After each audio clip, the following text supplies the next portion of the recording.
Oui, bonjour les amis, alors on retrouve notre Genèse, toujours au chapitre 39, on se souvient que le beau Joseph, qui a refusé les avances de la dame, se retrouve quand même à la forteresse, accusé à tort bien entendu.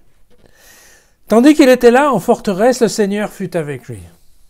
Il se pencha amicalement sur lui et lui accorda la faveur du commandant de la forteresse.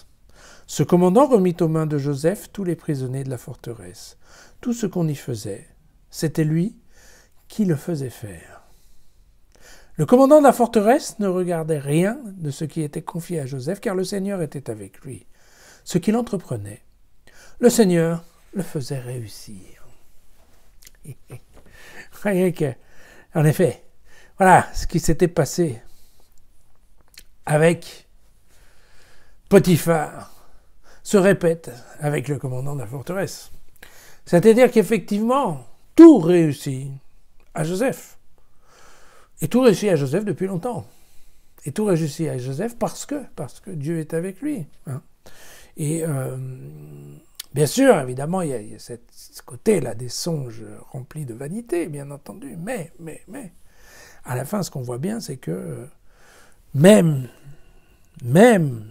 si la vie n'a pas toujours été facile pour lui, je vous rappelle quand même que on l'avait balancé dans une citerne et qu'on l'avait ensuite vendu à des marchands.